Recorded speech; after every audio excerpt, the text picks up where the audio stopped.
গ্রাম বাংলার দিকে মোচার চপ একটি খুবই জনপ্রিয় রেসিপি। আজকাল শহরের মানুষও এই দারুণ টেস্টি মোচার চপ বেশ যত্ন সহকারে বানাচ্ছেন। প্রত্যেকেই তার নিজের মতো করে বানান।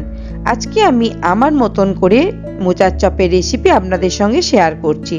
সন্ধেবেলা এক বাটি মুড়ি, তার সাথে মোচার চপ আর 1 কাপ গরম চা, ব্যাপারটা দারুণ জমে যাবে। তাহলে আমার মতন করে মোচার চপ বানাতে গেলে আমার রেসিপিটা মন দিয়ে দেখুন, আর আমাদের ইউটিউব চ্যানেলের অন্যান্য অসাধারণ ভিডিওগুলো চেক আউট করতে ভুলবেন না যেন। সাবস্ক্রাইব করে বেল বাটনটি ক্লিক করুন আমাদের চ্যানেলে নতুন ভিডিও সবার আগে পাওয়ার জন্য। আমি মল্লিকা, আপনারা দেখছেন BLOGFOODZ.com ইউটিউব চ্যানেল। চলুন আজকে রেসিপিটা শুরু করা যাক। আজকে মোচার চপ বানানোর জন্য আমি একটা বড় সাইজের কাঁঠালি কলার মোচা নিয়েছি। মোচার ফুলগুলো ছাড়িয়ে নিয়ে সেগুলোকে কুচিয়ে ধুয়ে সিদ্ধ করে রেখেছি। এখানে আমি একটা বড় কাঁচের বোল নিয়েছি, তাতে আমি একটা বড় হোলের গ্রেটার দিয়েছি। দিয়ে আমি 4টে মাঝারি সাইজের আলু সিদ্ধ করে রেখেছিলাম। সেই সিদ্ধ করা আলুগুলো প্রথমে আমি গ্রেট করে নিচ্ছি। আলুগুলো হয়তো হাত দিয়ে চটকে নেওয়া যেত, কিন্তু গ্রেট করে নিলে মাখাতে সুবিধা হয়, এই জন্য আমি আলুগুলোকে গ্রেট করে নিচ্ছি। আলুগুলো গ্রেট করা হয়ে গেছে। এখন আমি ওই কুচনো সিদ্ধ করা মোচা আমি আলুর উপরে দিয়ে দিচ্ছি। কুচনো মোচা দিলাম। এর সঙ্গে আমি 3 থেকে 4 টেবিল চামচ মতো নারকেল কোড়া দিলাম। 6টা-7টা কাঁচা লঙ্কা কুচিয়ে রেখেছিলাম, সেগুলো দিয়ে দিলাম। দিচ্ছি 1/2 চামচ মতো লবণ, লবণটা অবশ্য বুঝে দিতে হবে। আর দিচ্ছি চিনি, চিনিটাও টেস্ট অনুযায়ী দিতে হবে। 1/2 চামচ জিরে গুঁড়ো দিচ্ছি, 1/2 চামচ লঙ্কা গুঁড়ো দিচ্ছি, আর দিচ্ছি এখানে ভাজা মশলা। ভাজা মশলা দিচ্ছি আমি প্রায় 1.5 চামচ মতো। আর দিচ্ছি এখানে 1/2 চামচ গরম মশলা গুঁড়ো, দিচ্ছি 1/2 চামচ আদা বাটা। এই ভাজা মশলা যেটা আমি দিলাম, এটা আমি জিরে আর শুকনো লঙ্কা শুকনো খোলায় ভেজে গুঁড়িয়ে রেখেছিলাম। সমস্ত কিছু দিয়ে চামচ দিয়ে প্রথমে আমি ভালো করে মিশিয়ে নিচ্ছি।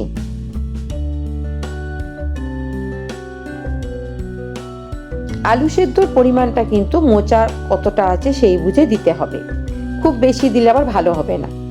দেখুন, এটা আমি প্রথমে মিশিয়ে নিলাম। এবার আমি গ্যাসে একটা প্যান বসিয়েছি, তাতে আমি 1 মুঠো মতো চীনা বাদাম দিচ্ছি। দিয়ে চীনা বাদামগুলোকে প্রথমে আমি শুকনো খোলায় ভেজে নিচ্ছি। চীনা বাদামগুলো শুকনো খোলায় আমার ভেজে নেওয়া হয়ে গেছে। এবার এই চীনা বাদাম থেকে অর্ধেকটা আমি মিক্সিতে গুঁড়িয়ে নিয়েছি, আর অর্ধেকটা আমি ভেঙে রেখে দিয়েছি। আমি গুঁড়োনো চীনা বাদামটা প্রথমে দিয়ে দিচ্ছি, আর ভাঙা যে চীনা বাদামগুলো ছিল সেগুলো আমি দিয়ে দিলাম। এবার সব কিছু দিয়ে হাত দিয়ে ভালো করে মাখাতে হবে। ভালো করে মাখিয়ে একটা ডো তৈরি করতে হবে।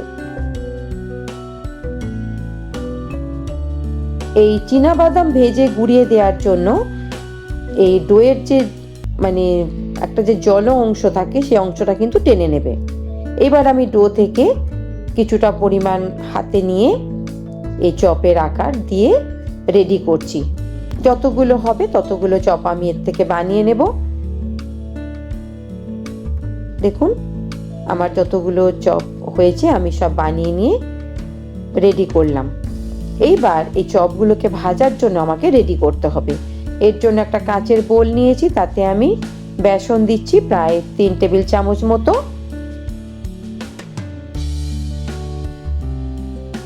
আর দিচ্ছি 1 টেবিল চামচ কর্নফ্লাওয়ার। 1 টেবিল চামচ মতো কর্নফ্লাওয়ার দিলাম, আর দিচ্ছি সামান্য একটু লবণ। এই সব কিছু দিয়ে ভালো করে প্রথমে আগে মিশিয়ে নিচ্ছি। মিশিয়ে নিয়ে এবার জল দিয়ে একটা ব্যাটার বানাবো। ব্যাটারটা কিন্তু না খুব ঘন হবে না খুব পাতলা হবে, বেশ মাঝারি ঘনত্বের একটা ব্যাটার হবে।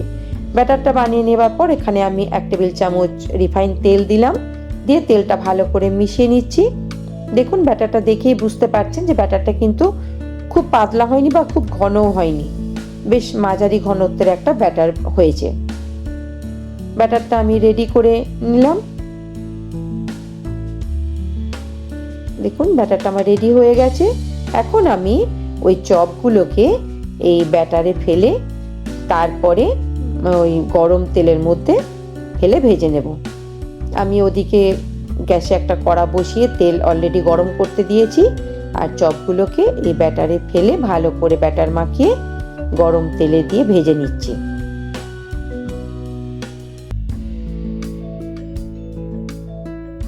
দেখুন এবার আমি দেখাচ্ছি, ওই চপগুলো আমি ব্যাটার মাখিয়ে এই গরম তেলে ফেলেছি। ফেলে এবার আমি চপগুলোকে উল্টে পাল্টে ভালো করে ভেজে নেব। তবে এই সময় গ্যাসটা হাই যেন রাখবেন না, এই সময় গ্যাসটাকে লো থেকে মিডিয়ামে রেখে ভাজতে হবে।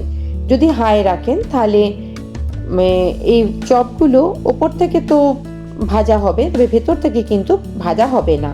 কিন্তু লো থেকে মিডিয়াম ফ্লেমে রাখলে এই চপগুলো কিন্তু ভেতর থেকেও খুব সুন্দর হয়ে ভাজা হয়ে যাবে। এভাবে উল্টে পাল্টে চপগুলোকে আমি ভালো করে ভেজে নেব।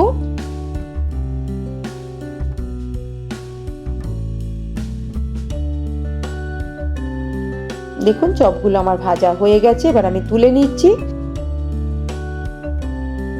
বাকি যে চপগুলো আছে সেগুলো আমি সেকেন্ড বারে দিয়ে ভেজে নেব। দেখুন এবার বাকি চপগুলো আমি ছেড়ে দিচ্ছি, দিয়ে এগুলোকে আমি ভালো করে উল্টে পাল্টে নিয়ে ভেজে নেব। বন্ধুরা, যদি আমার ভিডিওটা আপনার ভালো লেগে থাকে তাহলে অবশ্যই লাইক করে কমেন্টে জানান। এতে আমি নতুন নতুন ভিডিও বানাতে আর নতুন নতুন রেসিপি শেয়ার করতে খুবই উৎসাহ পাই। আর আমার চ্যানেলে নতুন বন্ধু হয়ে থাকলে অবশ্যই চ্যানেলটিকে সাবস্ক্রাইব করে রাখুন। আরও অনেক নতুন নতুন ভিডিও আপনাদের জন্য আমি আনতে চলেছি। দেখুন এই চপগুলো আমার ভাজা হয়ে গেছে, এগুলো এবার তোলার মতো হয়ে এসেছে। আর একটু ভেজে নিয়ে আমি এই চপগুলো তুলে নিচ্ছি। তাহলে আজকের মতো রেডি আমার মোচার চপ। আপনারা আমার মতো করে বানিয়ে দেখুন, খুবই টেস্টফুল হয় মোচার চপ। সন্ধেবেলা চায়ের আড্ডাতে এক বাটি মুড়ির সঙ্গে এই গরম গরম মোচার চপ, ব্যাপারটা দারুণ জমে যাবে। তাহলে বন্ধুরা শিখে গেলেন কিভাবে দারুণ টেস্টফুল মোচার চপ বানাতে হয়। আর এর মধ্যে একটু গোলমরিচের গুঁড়ো, একটু চাট মশলা ছড়িয়ে দিন, তাহলে ব্যাপারটা তো আরোই জমে যাবে। তাহলে বন্ধুরা আজকের মতো চলি, আবার দেখা হচ্ছে নতুন কোনো রেসিপির সঙ্গে। ততক্ষণ ভালো থাকুন, সুস্থ থাকুন। নমস্কার।